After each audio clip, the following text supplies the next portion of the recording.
Hello বন্ধুরা, কেমন আছো সবাই? আশা করি ভালো আছো। ডিএইচ ভিলেজ ফুডে তোমাদের সবাইকে স্বাগত। তো ফ্রেন্ডস, আজকে আমি বানাবো আমাদের বাংলা স্ট্রিট ফুড চপ ফুলুরি। তো দেখতে থাকো, আমাদের সঙ্গে থাকো, চলো শুরু করছি। তো বন্ধুরা, চপ ফুলুরি বানানোর জন্য সবার প্রথমে লাগবে আলু। তো এই আলুগুলো আমি সেদ্ধ করব কুকারে। তো আমি কিছুক্ষণের জন্য সেদ্ধ বসিয়ে দেবো। তো আমি দুটো সিটি হয়ে গেছে, প্রায় দুটো সিটি হয়ে যাওয়ার পর আমার ঠান্ডা করতে দেবো কিছুক্ষণের জন্য। তার জন্য এবার একটা ব্যাটা বানাবো। এটা হচ্ছে বেসন। আমি 2 কাপ মতো বেসন নিয়ে নিলাম, কিছুটা কর্নফ্লাওয়ার,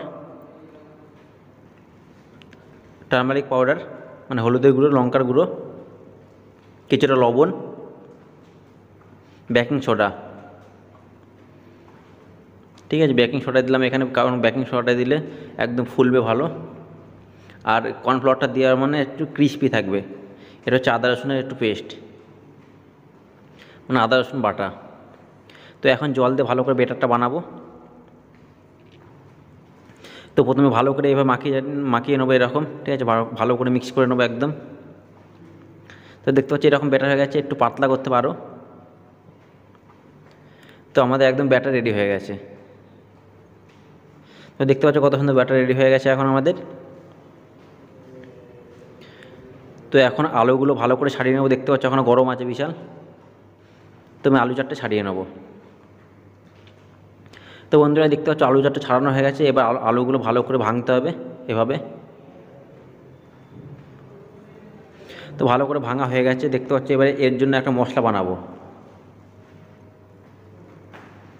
তো এখানে আরও কিছু কিছু জিনিস নিয়ে নিয়েছি। এখানে পেঁয়াজ আছে, কাঁচা লঙ্কা আছে, আর গ্রিন পিস মানে মটর, সবুজ মটর, আর ধনেপাতা কুচি। একটা কড়াইয়ের মধ্যে তেল, তার মধ্যে পেঁয়াজ দিলাম, আদা রসুনের কিছুটা পেস্ট মানে আদা রসুন বাটা।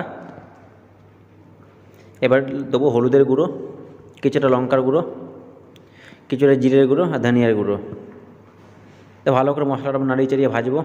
এবার গ্রিন চিলিগুলো, গ্রিন চিলি আর গ্রিন পিস মানে সবুজ মটর, কিছুটা লবণ। তো এবার আলুগুলো এর মধ্যে দিয়ে দেবো। আমাদের পুরো হয়ে গেছে।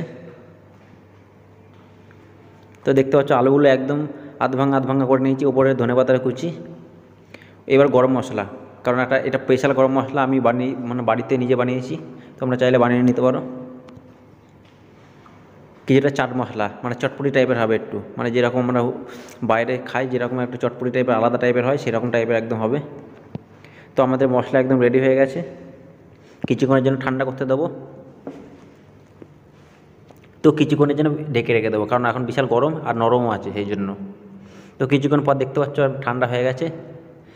এবার আমি গোল গোল পেড়া লাগাবো, যেরকম রুটির পেড়া লাগায় সেরকম গোল গোল বানিয়ে নেবো কিছুক্ষণ। তো এবার বলের মতন গোল গোল করে নেবো।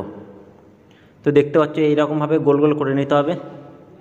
আমি অনেক কটা করে নেবো এখানে। তো অনেকগুলো করা হয়ে গেছে। এবার লাগবে একটা চিকচিকি পলিথিন, এরকম টাইপের প্লাস্টিক টাইপের কোনো কিছু জিনিস নিতে হবে, পাতলা এরকম।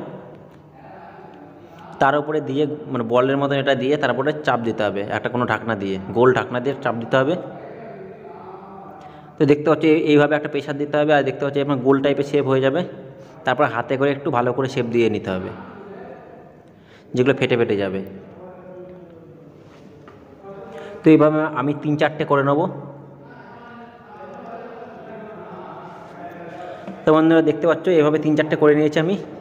এবার আমাদের বেটার তো আগে থেকেই রেডি ছিল, সেই বেটারের ওপরে এবার দেবো। দেখতে পাচ্ছ বেটারটা কত সুন্দর ফাটানো হয়ে গেছে। তো চামচ দিয়ে ওপরে দিয়ে দেবো একটু। তো চামচ দিয়ে হালকা দেওয়ার পর তারপরে হাতে করে দিতে হবে, হাতে করে তুলতে হবে এটাকে এইভাবে। তো এবার তেলে ছাড়বো। তেল আমাদের আগে থেকে গরম ছিল।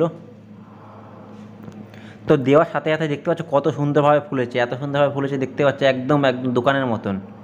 তো দেওয়ার সাথে সাথে কালারটাও চলে এসেছে আর সুন্দর ফুলেছে। তো আমি আর দুটো করে নেবো এরকমভাবে।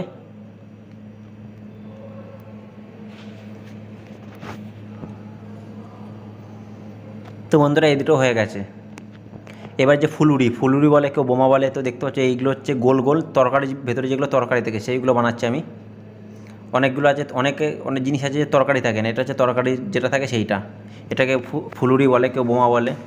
তো আমাদের এখানে ফুলুরি বলে এটাকে। তো গোল গোল করে একটা একটা করে ছেড়ে দিতে হবে। তো ভালো করে নাড়িয়ে চাড়িয়ে এটাকেও ভাজতে হবে ভালো করে, কারণ আলু আর মশলা তো আগের থেকে একদম মানে ভাজা হয়ে আছে, শুধু হালকা ফ্রাই হলেই হবে একটু স্কিনটায়। তো এইভাবে দেখতে পাচ্ছ ফ্রাই হয়ে গেছে। এবার তুলে নেবো একটা ছাকনার ওপরে যেখানে চপগুলো ছিল। তো বন্ধুরা দেখতে পাচ্ছ কত সুন্দর কালার চলে এসছে, একদম দোকানের মতন একদম রেডি হয়ে গেছে। তো সন্ধ্যেবেলা মুড়ি চানাচুর যাই আছে এর সাথে খান আর বানিয়ে। তো বন্ধুরা আজকে রেসিপি এই পর্যন্ত, আবার ফিরে নতুন কোনো রেসিপি নিয়ে, ততক্ষণ আমাদের সঙ্গে থাকেন আর ডিএইচ ভিলেজ ফুডকে সাপোর্ট করবেন। ঠিক আছে, বাই।